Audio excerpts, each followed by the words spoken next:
Hello, this is Nicole Whitlock with the eCom Sellers Podcast. And today I have with me my amazing, my beautiful, my co-host.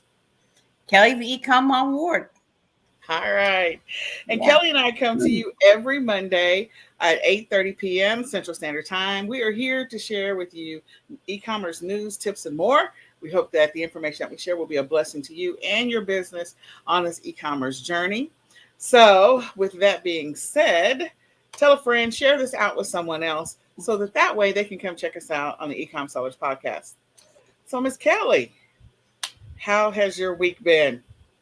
Oh, it's been, kind of slow still. But I'm starting to make sales and I'm working my goal for January was to get to 500 items on eBay. So, um, I'm right at that 90, 98, 99, 4.99, and then I sell something. So then I have to, Have to double your listing effort. yeah.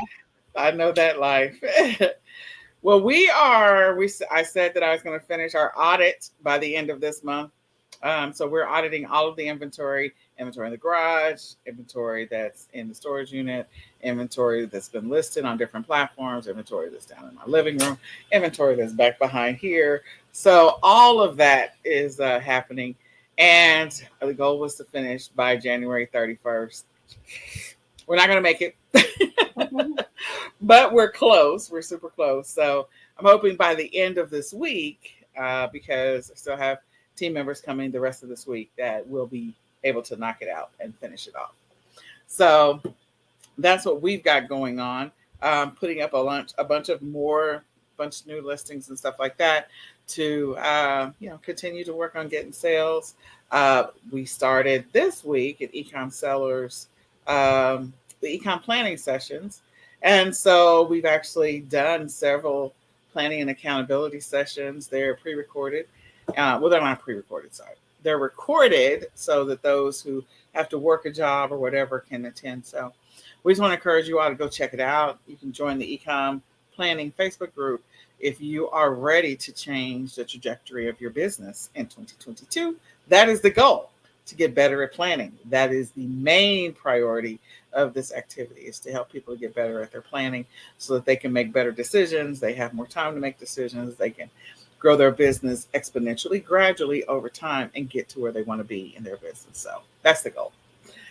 But with that being said, we're going to go ahead. I'm going to turn it over to Ms. Kelly. Let her tell us a little bit of e-commerce news while I pull up my news on my other screen. All right. Take it away, Kelly. Okay, I did find a little bit of news today. I guess they're they're doing all their first quarter of the year, maybe seeing what fourth quarter did before they start doing stuff.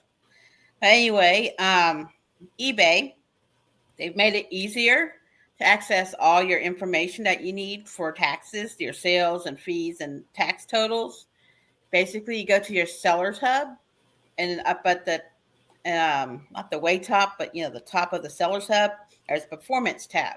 You click on that, and then it's right there, and they have it in a like bold right now, where you can look at your sales report, and you can do custom, like you could do from January 1st of 2021 to December 31st, 2021, and see what your sales were for on eBay.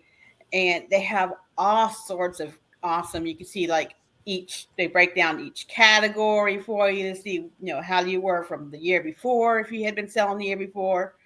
And they've also started to track if you have repeat buyers, which is, good to know that you're getting, you maybe have someone, decide that they like your store, so they're going to buy from you. So they're tracking repeat buyers. There's, all sorts of great information. So once again, you go to your seller's hub, then you go to the performance tab, and then you hit sales report, and you can do it for 6 months, but you're able to go and print off in all your fees and stuff. If you don't have I use GoDaddy bookkeeping for my business. and it keeps a track of that for me, so I don't have to go and download it separately and turn. But even if you have a CPA or accountant, they'll want that information. eBay is also launching their own trading card authentication. They're getting rid of the PWCC, what they were using before. And for right now, it's going to be for cards that are priced over $750. Okay. So basically, you sell a card for around like $800, and it first goes to authentication place and gets authenticated before it goes to your customer, so they can't say, "Oh no, this is a fake card," and So right now it's for $750 and above, and then it will expand to graded, autograph, and patch cards that are sold for over $250 later on this year. Also, eBay is understanding because of the bad weather on the East Coast.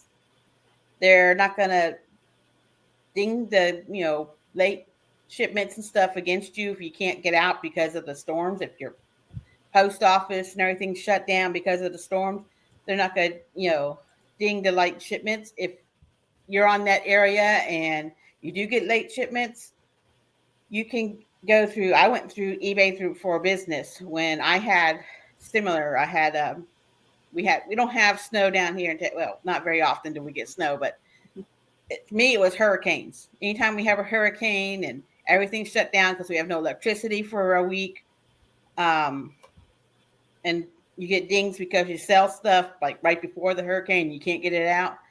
I went through eBay for business and talked to them on Facebook. Hey, I have this. I got a ding because of a late shipment on it, but I was in the hurricane area, and they wouldn't. It got removed. So if you're not following eBay for business on Facebook, that's a good thing to follow.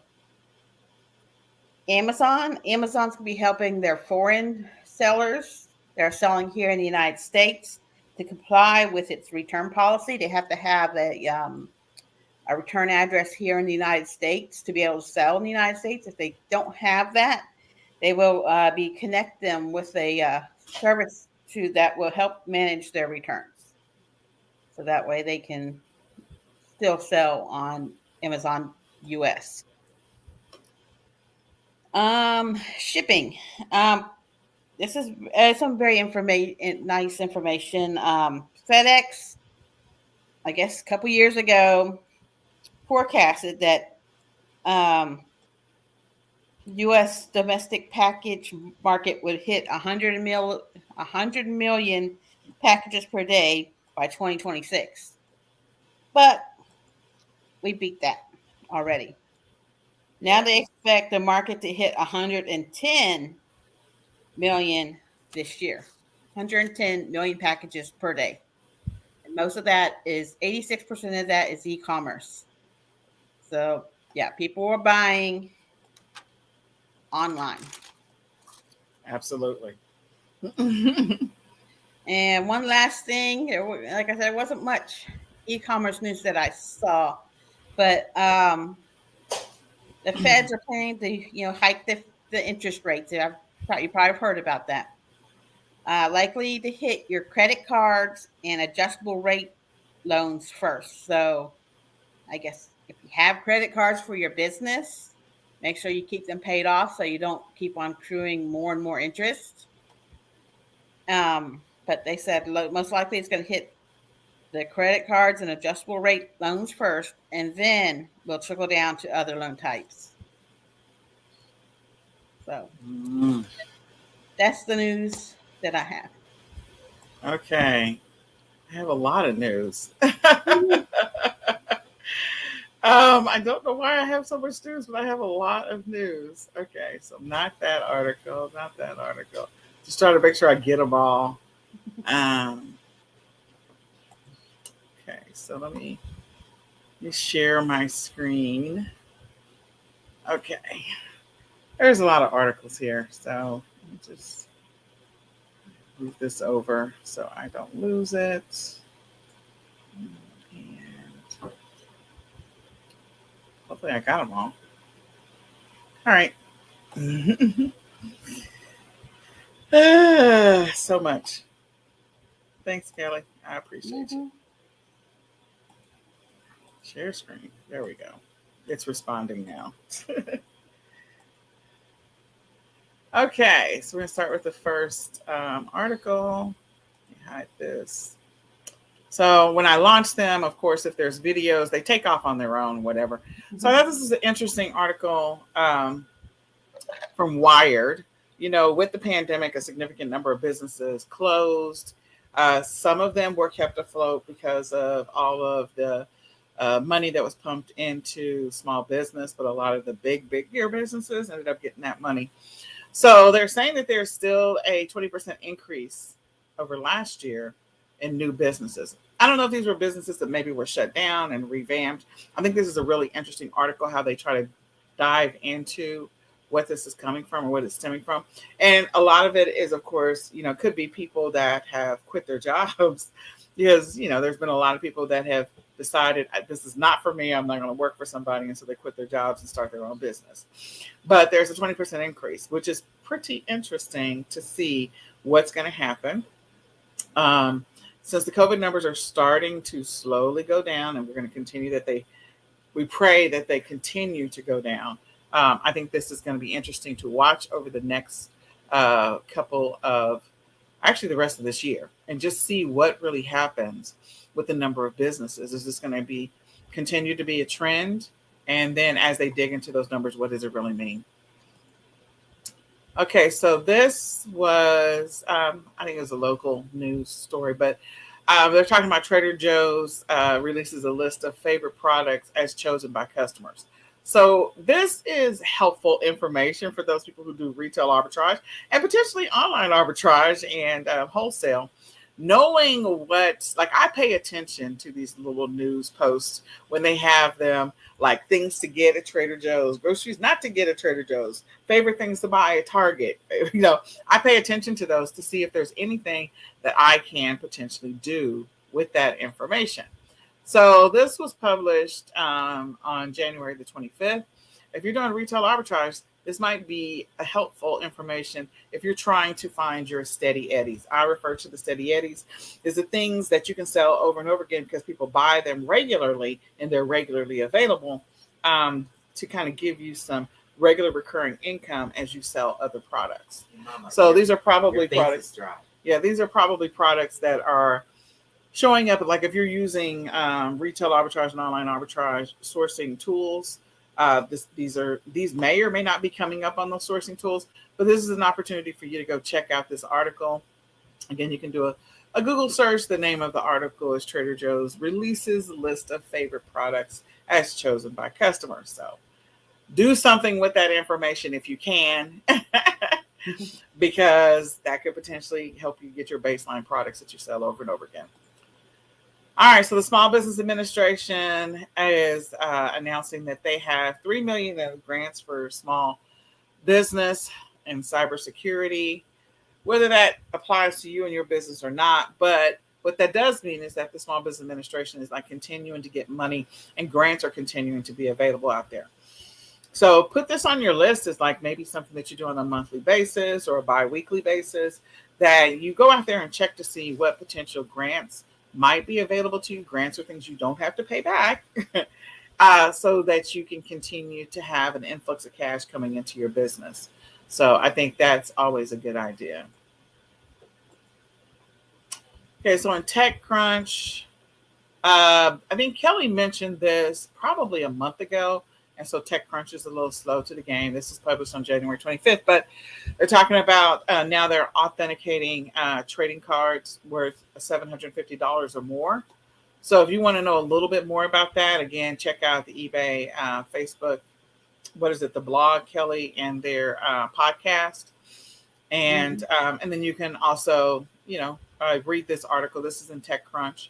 If you are a person that is selling cards, they're going to be authenticated. And so that helps buyers know that they're getting legitimate stuff. So in Bloomberg, there was an article that Amazon banned China sellers, which We know right before Q4, well, not right before Q4, but in 2021, in the middle of 2021, several sellers were not able to sell on Amazon anymore. A significant number of them were China sellers. So those China sellers are now moved over to Walmart. So the things you got to keep in mind if you're selling on Walmart is that now you have the competition of the China sellers. That's one. You do have direct access to your customers, which means you're going to be, you have more customer service related activities you got to do on that platform, more so than maybe you would have had to do like on eBay. So you got to stay on top of that, figure out how you want to address that. But you got China sellers out there that have moved over to Walmart because Walmart, of course, opened it up so the international sellers could sell on Walmart. I feel like it was like last March or something like that. I'll have to go back and check. And so now that you've got these China sellers coming onto Walmart, it's going to be pretty interesting to see what happens. Sometimes they sell great products and sometimes they sell horrible crap, fake products. So it's just, it could make it interesting. And, because Walmart is not 100% like their process is, I'm going to say Amazon occasionally has weird stuff happen too. It's not always perfect. Like you might have a return on something that really wasn't yours. It's like, I didn't sell this. I don't even sell this. I've never had this.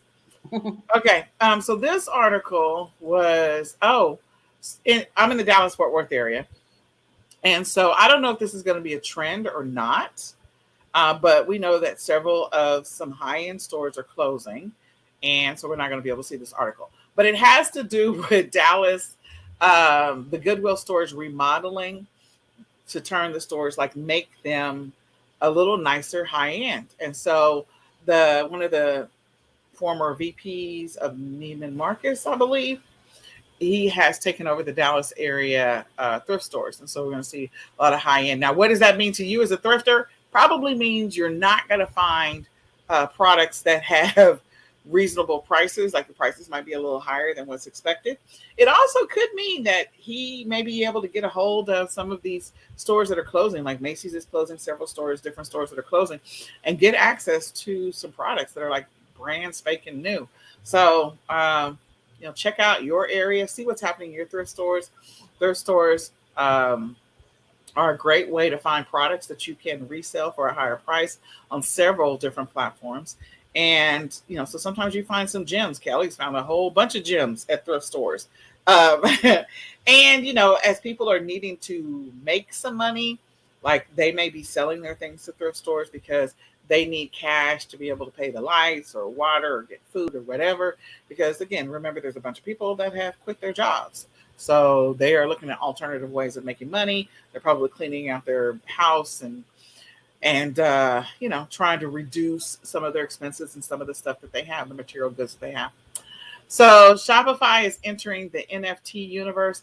Look, I really want to understand NFTs. Like the stories that you hear about the people that make money off of NFTs are bananas. Kids and teenagers making millions of dollars. I need to create an NFT. I joined a couple of Facebook groups so I can try and figure this out, but I have zero bandwidth to even think about NFTs. So I really want to learn about them. I need the speed course. So if there's a speed course out there, you can message me because I want to know about them.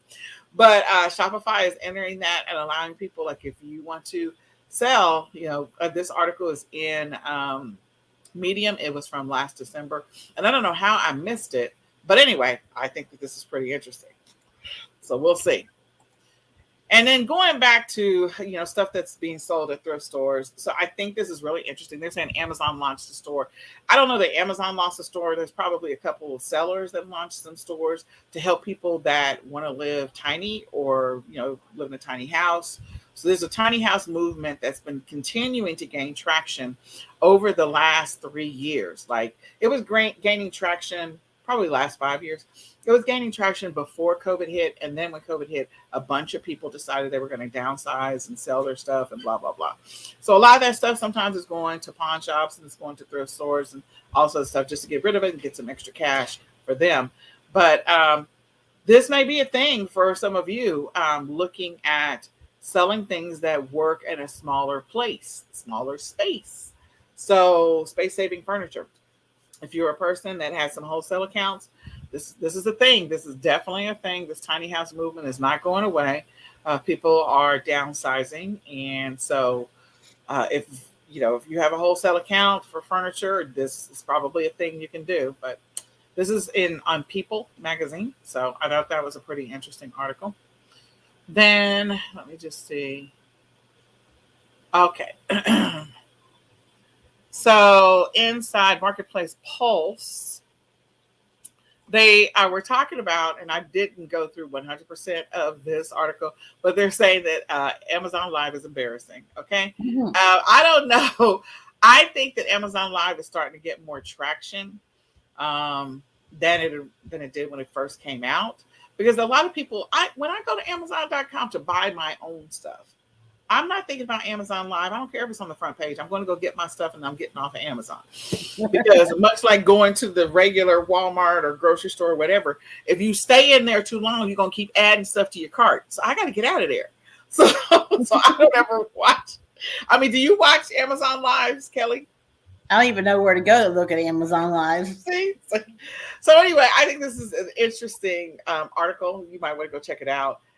As the influencers, people who have signed up for brand registry, you get the opportunity as a person who has brand registry account. We do to actually do Amazon Lives. We've not done them to sell products, promote other products, do affiliate products. And so I know that Amy Weiss has done it, and that's pretty cool to watch her do it. I watched her Amazon Live only because she posted it on her page. Otherwise, I wouldn't have seen it. So interesting article. And then I thought that this was also interesting. Again, this is in Marketplace Pulse. eBay's aging seller population. So yes, when eBay first came out, there was a certain group of people, and so that group of people is continuing to get older. So I don't know if that means that they don't feel like they're getting the younger population. So you might want to check out this article and come to your own conclusion about the age of the Amazon seller. But there are a lot of people who have had not Amazon, eBay, but there's a lot of people who have had their eBay accounts for a very, very, very long time. So again, I don't know. Read the article. Let us know what you think about it. Type it in the comments what you think about this particular article. It's in Marketplace Pulse. And then inside of Digital eCommerce 360, there's so many articles. I'm just going to hit just a couple of them because there's a lot. Okay. I'm not going to go over that one. I'm going to go over that one. So we know that Amazon is continuing to deal with labor unions. So this is probably going to be a big thing for 2022. More and more unionization of the Amazon warehouses. And what does that mean for us or fulfillment centers? I don't know what that's going to mean for us. Possibly higher fees. Amazon has continued to raise their fees over the years anyway. So I don't know why you'd be surprised. But, depending on what happens with these unions, and they're in specific places, what's going to happen to all of the Amazon labor. So you might want to, watch that. I think that's going to be an interesting, what's going to happen over the next probably 12 to 24 months. More and more retailers are using SMS messaging. I don't know if that's a good thing or a bad thing. Just be prepared for it, only because I know that that's a huge thing for Shopify sellers, that if you can message your customers with deals and promotions to drive traffic, that's a thing that happened during Black Friday. They did it the previous year. And so there's more and more apps for it. So I don't know. We'll see. We'll see what happens. And then there's so many other articles. So you can come into I think that's interesting. Snapchat ads features to augmented reality e-commerce ads. So I still haven't figured out how to make Snapchat work from an e-commerce sales standpoint. But I saw someone's post or article about the fact that they do make money selling products on Snapchat. Like, I understand the whole making money selling products on TikTok. I get it. Facebook Live, live shopping. I get it. Some of these other live shopping, I get it. Snapchat, like, stuff goes away. So I'm trying to figure out how do you make money? Like, do you just build up the audience and continue to target that audience? And so I think that's how. I don't know that we're going to continue to explore Snapchat, but I think that's a pretty interesting comment because, again, people are selling. So, all right. So with all of that being said, yeah, and Shopify's, we talked about this last week about Shopify's stock tumbling because of their closing some fulfillment centers. So go check out that article. It's a pretty good article. Is there anything else you want to add, Kelly, before I move on?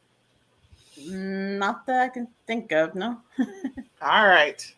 Okay, so now we're going to segue over to talking about our tip of the day or tip of the week.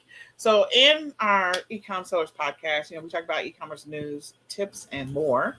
So this is an opportunity for us to tell you what we think about the things that you should be doing in your business every single day or week. Now, there's a lot that you should be doing, but these are things that either you should be doing. Not all of them you're going to do on a daily basis. Some of them you will do daily, some of you do weekly, but they should be on your radar so that you don't forget to make them happen. So with that being said, 7 tasks or activities you should do every day or a week in your e-commerce business. So number 1, listing. Like, people cannot buy what they cannot find. If it's not listed anywhere, you're not going to make any money. Like, oh, I got all this inventory. Yeah, that's great. List it so you can make some money. It's nice to have a bunch of inventory on pallets and all that other stuff. It has to get listed so people can find it so they can buy it. I don't care if you're the worst lister in the world. You got to get it listed. So listing your inventory is crucial to even having an e-commerce business. Would you agree, Kelly? Oh yeah, and there's lots of ways you can do this listing. A lot of people break down. They have one day where they do clean, if they like, especially if like they're thrifters or whatever, they have to have a day to clean products, and then they have a day where they photograph. They take pictures of all their items, and then they start making the drafts and listing, and that way they can like list a couple each day because they have the photographies and the drafts and the pictures in the drafts, and they just put them together and list a couple each day so that that's always new stuff being added to their store instead of trying to be listing 30 items in one day. Yeah. So there's so many different ways you figure out a rhythm that works for you. There are some platforms that like daily listing, the algorithms like it. And so there's a benefit to daily listing. But again, if your life and the structure of how your life runs and you get the stuff you got going on doesn't allow you to be able to list daily, that's fine. There's listing tools that can help you to list, but there is a listing related activity that should be happening in your business very regularly. If it's not every day, at least 5 days out of the week, there should be some level of a listing activity. Even if you have like a wholesale account, like you're going to order inventory from even if you got a private label account. So you're going to order inventory, whoever's manufacturing, you're going to increase your quantity. The listing may continue to go on and on and on. You may decide to cross list it on other platforms or whatever. But in any case, when you're first starting on this journey, building the habit of listing on a regular basis, building that muscle is extremely important. And you might have a VA doing your listing stuff. Maybe you have someone. Maybe you can't take photographs to save your life, so you hire the next door teenager to come and take pictures for you, so because they're excellent at it, Yep. So you don't have to be doing it all yourself. You can find VAs. You can find VAs to do the cross listing for you, or you can use the cross listing tools. Tools. Yep. And you could also use those VAs in addition to working on your images. You can have them clean up your images, but you can have them do so many other things. You can have them do research for the titles and research for the keywords. So again, there's a listing related activity, whether you're doing it or somebody else is, or you're using a tool to do it. If you have an e-commerce business, this is a thing. This is a thing that has to happen. Doesn't matter who's doing it or how it's getting done, it has to happen. So Now, shipping tasks. You got, you can make sales, but if you don't ship it out, you'll get in trouble. You'll get closed down on platforms because they don't like to see that you're not shipping out your items. So you have to plan when you're going to do shipping and how long you do shipping. Like, are you next day shipping? Are you 2 to 3 day shipping? Are you shipping every other day? So you have to make that as a plan. And if you work a job, when do you do your shipping? Do you do your shipping the night before? So, say you work on Monday, so you have to, pack up all your sales Sunday night so that you can get them out. Or do you set up pickup from the post office? The post office come picks, you can set that up on the UPS, on the post office website, for them to come pick up your packages from the door. Or correct. I have my husband helps me. He does on the days I work, he takes the stuff to the post office, FedEx, UPS store, wherever I need it to go. I just tell him this goes here, this goes, so he can drop them off for me, and that way I'm able to ship every day, because I have help. There you go. So even if you're not personally shipping the stuff yourself, again, there is a shipping related activity that's happening in your business. Whether you're doing it or somebody else is doing it, whether you're working with a fulfillment center or a prep center, whether you hired your kids to do it, there is a shipping related activity. Even if you're doing drop shipping, even if you're doing print on demand, there is a shipping related transaction activity that's happening in your business. And so you need to stay on top of that. You need to be monitoring it, or you need to be making sure it gets done. Because if it doesn't happen, you definitely will be shut down and you will not be doing e-commerce. you will not you will not get to keep the money. You will have lots of refunds and all of that. So yeah. All right, sourcing. So there's a sourcing related task or activity. Some people do the sourcing related task or activity once a week. Some people do it, daily, or they figure out a couple of days a week that they're going to do sourcing, depending on which method of e-commerce that you're doing.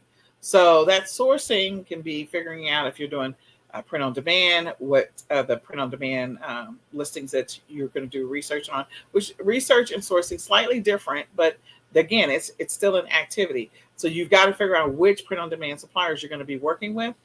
If you're going to create wholesale accounts, again, you got to figure out what inventory they have so you can determine whether or not if you're going to create a wholesale account with that wholesale supplier. If you're doing retail arbitrage or online arbitrage, like list of stores and where am I going to go buy items or source inventory to get inventory. So your goal is to figure out where are you sourcing inventory, whether you're doing liquidation pallets, what do they have, so I can figure out if I want to sell those things, if I want to do business with them, whatever it happens to be. Drop shipping, private label, white label, whatever it is, you have a sourcing related activity. So a lot of us, and thrifting, we talked about thrifting earlier.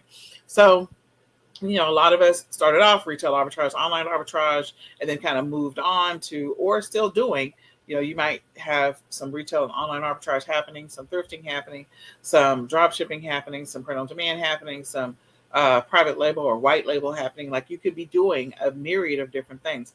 But in the middle of that, you've got to source inventory. Inventory's got to come from somewhere. Unless you got a 3D printer and you're making it out of the sky, you're making it from scratch, or you're handcrafting your stuff. It's still, the inventory has to come from somewhere, and if that means it's coming from you, it still has to be collected, found, whatever. So sourcing. And I want to say, like, if you are doing the thrifting and stuff with garage sale season, you have to look up those garage sales. Like, usually they start Friday morning. So Thursday night, you're looking at the garage sale apps and everything and making out a plan of how you're going to hit the garage sales and estate sales and such. So, sometimes it's planning out and such. There you go. All right, research. There you go, Kelly. I'm sorry. Tasks. It's just like you're researching maybe possible white label products that you want to do, start doing, or my research is different. Because I do sell vintage items, so my research is I like to, you know, oh, I know this was made by this company, but what decade was it made in?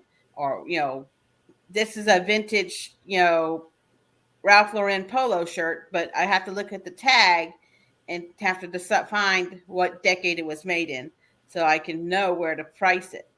And then, or I might have to research comps to see not just what people have it listed for, because you can list you can list a pencil for $500 on eBay. It doesn't mean anyone's gonna buy it for that. So you have to look at the comps. You have to go under look under the solds, and also there's eBay has Terapeak on their website. There's Worth Point where you can look up stuff, if it's something that's rare, and you can look back for the last 10 years to see what this item is sold for. So there's all sorts of research that you can do, and a lot of the research you can do when you're sourcing too. You know, you that's research when you're scanning the barcode of items to see if it's what's it selling for on Amazon, and how fast is it selling, what's the sales rank, that's research. And So keyword research and all of that. Yeah. so that's all sorts of research. There's a I can lot of get down the rabbit hole with my research though. Yeah, because depending on what you're selling, there could be a lot of research. But at a minimum, like the ones that immediately come to mind is definitely doing some keyword research and titling research and description research so that you make sure you have like a competitive listing. There's going to be other stuff that you're going to look to see what things are selling for and all that other stuff in the sales rank. But, when you get ready to create the listing, because listing is number one, you got to do the research. So. All right. So customer service, I just encompass this as like a customer service related activity, whether it's dealing with returns, refunds, or just answering customer inquiries or questions. There's going to be some type of customer service related activity that's happening in your business. This is one that's perfect for outsourcing to a VA to some extent, letting them field those questions and, respond to the customer inquiries so that you can continue working in your business. You probably want to dig into the weeds if you have a process in place that says, okay, if it fits this category, this category, this category, you can approve the return or the refund. If I will do all refunds, you can tell customers they can return it and give them the stipulations. So give them some pre-printed text that you copy and paste, or if you've already established a return policy, that you can point customers to. That's all great things. So just putting processes in place so that you can streamline this part of the business. This may be something that you only do 15 minutes every single day, checking for customer questions, responding to customer inquiries, checking for returns and refunds. It may be 15 minutes. And some platforms, depending on how much inventory you're selling, it could be like an hour. So figure out if this is something that you can potentially outsource to a VA and have them do that work for you. And maybe they can also help with some of your research as well. So that may help. Anything else, Miss Kelly? No, just make sure that you provide good customer service and don't be argumentative or anything with the customer, even if they're being a jerk. And if you want, even though you might want to punch them through the screen or something, but and we all want to punch them through the screen sometimes. So yes, absolutely. So admin tasks. So stuff like bookkeeping. If you get behind with your bookkeeping, you don't want to be there on April 14th trying to get your bookkeeping done for the last year, because if not, you'll be filing for a delayed tax return then. So don't fall back on the bookkeeping. I'm bad about that. I have my mileage app, and it's probably about a couple weeks behind where I categorize my mileage. But I can look and say, oh yeah, that was at the post office, because it tells you where you go.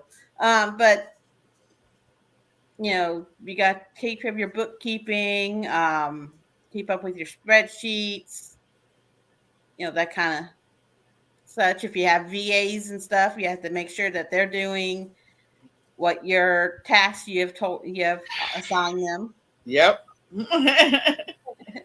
All of the above. Yeah. So yeah, you got to stay on top of that. Okay, so education related activity. This one I think most people like overlook because there's going to be things that you want to get better at, you want to do, you want to improve. Maybe right now you're not the best at keyword research. Maybe you feel like you could get better at it, you could get stronger at it, you could get faster at it. Maybe right now you're not the best at cleaning up your images or taking pictures, and you feel like you could get better at it. Maybe you're not the best at creating listings. Maybe you want to look into going to a new platform, so you want to learn a new platform. Or maybe you want to learn a new e-commerce method. Maybe you want to private label a product or something. So all of that's going to require you to do some education, learning something about that process and going down the path of doing that. What I kind of try to suggest is that you kind of segment it out so that you have a gradual progression of making progress towards the thing that you're trying to improve. So let's say hypothetically, keyword research is a thing that you're horrible at.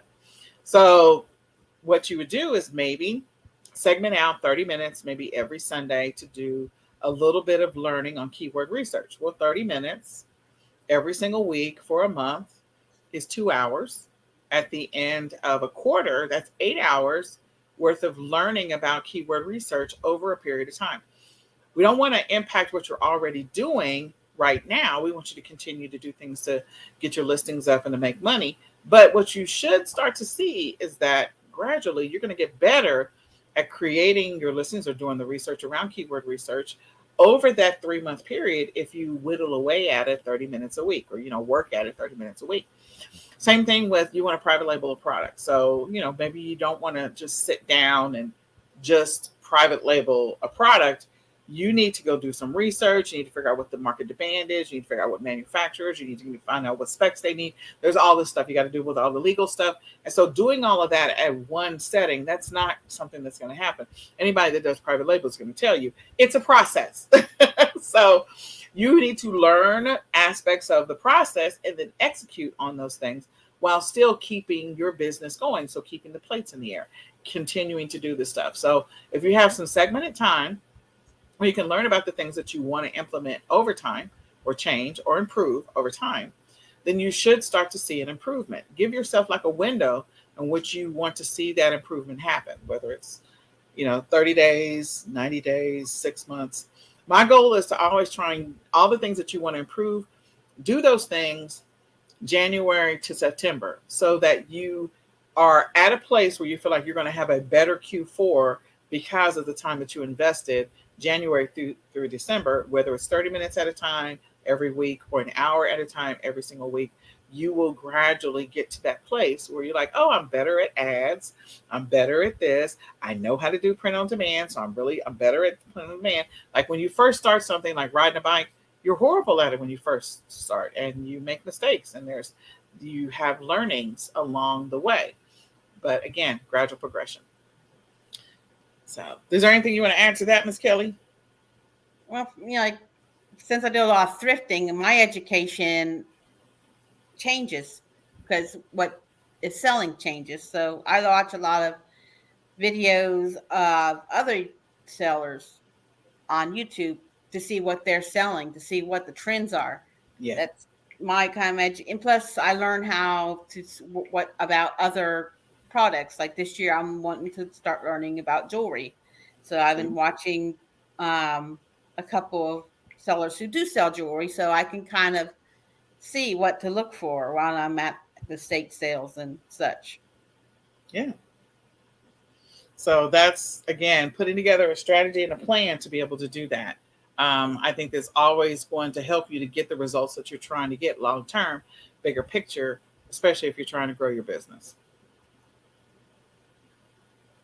Marketing or traffic tax. So these are like start having sales on your stores, like on eBay and stuff. You can have sales. You can promote listings. You can share your items out on such like Twitter and Posh, not Pinterest. Yes. On Pinterest, and which I do a lot with my stuff is sell. I put my stuff on Pinterest. I have different categories, for my items to be more targeting. You can also have ads going, like on Etsy. You can have ads. You can have ads on Amazon. Yeah. So there's lots of stuff you need to do. Like just like every week, you look at the grocery store, they have a sales flyer that comes out every week because their sales change every week. So that's their marketing. That just like the grocery store, you to have your sales going on. Maybe one week you put clothing on sales, and next week you put I don't know, shoes on sale. So find a way to start marketing your items, because everyone wants to go and oh, it's on sale, I better get it. Yep. Absolutely. The other thing is, cross-listing your items on like Ping Farm. Kelly mentioned Pinterest and Twitter and some other platforms, but pushing your listings, the URLs through Ping Farm to help drive more traffic, getting you more backlinks. That's always a good thing. Other things that you might do, like maybe if you're selling a niche, and so maybe you're doing a blog post to try and increase more traffic to your listings. So sometimes it's not always paid ads. There may be some free things that you do. Revisiting your listings. I know that's a thing that a lot of people do on some of the platforms. Like they might tweak a listing, like on eBay, to try and get it back up to the top and to get more traffic going to it, so that the algorithm thinks it's a newer listing or it's a fresh listing, that kind of stuff. So little hacks to try and get traffic to your listing. Those are things that you want to do. You should have a period where you're evaluating what's happening with your listings. And then if there's a need to do so, consider what marketing things you need to do or what traffic related tasks that you need to do. This is also another one, a good one, to actually write out a standard operating procedure so that the VA can actually do some of the stuff for you. Maybe you have the VA kind of tweak the listings, once a month or once every other week, run those listings through Pingler or Ping Farm so that you can get some traffic and traction on the listing. So these are things that you could outsource. Anything else you want to add to that, Ms. Kelly? No, but don't forget, like you can also do like on Etsy, they've added where you can do coupons for people who have abandoned carts. Oh yeah, same thing with Shopify. Mm-hmm. So your email marketing, definitely an opportunity there for email marketing. So yeah, for sure. Okay, so with that being said, we think that, if you're at a place where you feel like you're ready to get organized, some of this stuff resonates with you, you feel like I'm not doing this every week at a minimum, like at least once a week. I'm not doing any of this. I want to start getting more progress, making more progress in my business, getting more traction. I want to get better results in 2022 than I did in the previous years. I'm not really good at planning, and I need some help with planning for my business. Then we want to invite you to join the e-commerce planning Facebook group. So we have a touch base every morning. It is an opportunity for you to, look at your business through new eyes, different eyes, and to start getting a little more structure and discipline in your business, a little more consistency, a little more routine. So the goal is always to build the habits of consistency. We meet for about 15 minutes every single day. We started this week or last week, which was exciting. We also did our first weekly session because ironically, the weekly sessions are on Saturday mornings. And then we also did the monthly planning session Sunday because of the fact that it's the last Sunday of the month and a new month is starting. So February 1st. So it's an opportunity for you to get focused, get consistent, get the results that you're looking for, and to actually sit down and do some actual official planning inside your business. So we are suggesting that, of course, you get the eCom planner. You can grab the eCom planner by going to www.myecomplanner.com. It is a great tool for filling in all of the things you need to do in your business, because we were working on February today. Sunday. We were working on February. And you've got places on here to establish your goals for the next month, all the tasks that you need to do, a list of products that actually sell in February, common products that sell. That's not all the products that sell, but that's some of the common products. And then you can start preparing for next week. So we've been filling in our planner, setting our priorities for each week. What are the habits we want to try and build, and starting to make some progress in the business. So these two go hand in hand. Even if you don't buy the planner, at least come to the planning session if you're looking to get different results. So if you decide that you do want to get different results, we do encourage you to join eCom Sellers Academy, become a lifetime member, and right now you can get a free planner, absolutely free. We'll send it to you.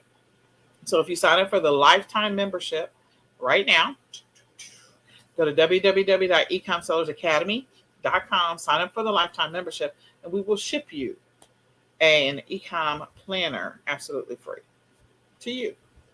So again, this is an opportunity for you to start getting organized and start getting the results, especially if you've been on this e-commerce journey for a while and you're really not making any progress in your business. So the eCom planner offer is going to be available to you until 2/2 of 22. 2/2. I don't know if you guys remember 227, but anyway. So 2/2. So it's available until 2/2. And again, you get a free eCom planner if you grab if you sign up for the lifetime right now. And as a added bonus, if you sign up for the lifetime, we do have that 25% off offer still out there. So you get 25% off of the lifetime membership. So you won't even pay the full price that's listed. If you put in 25 OFF ESA, you get 25% off at checkout. So I'm just saying, all the excuses are gone. So what we want you to do today is we want you to join the eCom Sellers, the eCom Planning Facebook group. Just join the group so that you can participate in the 7 a.m. calls. It's a great opportunity. We join through Google Meet. The recording 7 a.m. Eastern Standard Time? Central Standard Time. Central Standard Time, yeah. And so we join the Google Meet. We talk through the day. We talk through assessing how we did yesterday. What do we have on our plate for today? And then what do we need to be thinking about for tomorrow? So we kind of break that up into 5, 5, and 5. And then step 2, I encourage you to get the eCom planner. You can go to www.myecomplanner.com to help you with, planning your activities in your business and also in your life, kind of coordinating the two. Or joining eCom Sellers Academy, grabbing the lifetime offer, getting the 25% off of that. And then that way you get a free planner anyway. So you decide which way you want to tackle it. We just want to encourage you to take action. Do something different, because if you keep doing the same thing you've been doing in your e-commerce business and you're not getting the results that you want and you think you should be getting, then it's time to do something a little different to move the needle in your business. So is there anything else you want to add to that, Miss Kelly? No, nothing I think of right now. All right. So we just want to invite you all to join that session. So let me stop sharing my screen. Move that. Put this back. All of this trying to get used to technology. I went back to my old laptop because I was like, I don't like the way this thing broadcasts. I don't like the camera on it, so I got to figure out how to fix the camera. But anyway, so with all of that being said, I do want to remind you guys that the eCom Seller Summit is coming up. You should see some information being broadcast by the end of the week about the summit. We encourage you to sign up. The page is not published yet, but I do want to just put it out in the universe that it will be by the end of the week. And so we just invite you to sign up. We have some new speakers this year, and I am so excited about the new speakers. I'm so excited. And I believe we've resolved everything from the eCom Q4 Summit. So if you have anything outstanding and you didn't get, I think there were like 4 people that didn't get something, but everybody else got their stuff, then please, by all means, reach out to me and let me know. I will see what the tracking number is and see if I can figure out what's going on. But I'm excited because we have some new speakers, Kelly. Okay, well, with that being said, my name is Nicole Whitlock. This is the eCom Sellers Podcast. We do this every single Monday at 8:30 p.m. Central Standard Time. We invite you to come back. We invite you to invite a friend to come and check it out. And I have an amazing co-host on this journey. Her Kelly name the is eCom Ward. there you go. Her name is Kelly the Ecom Mom Ward. And she hangs out with me, but Kelly's the bomb, y'all. Just so you know, Kelly is the bomb. All right. Well, we will say goodbye.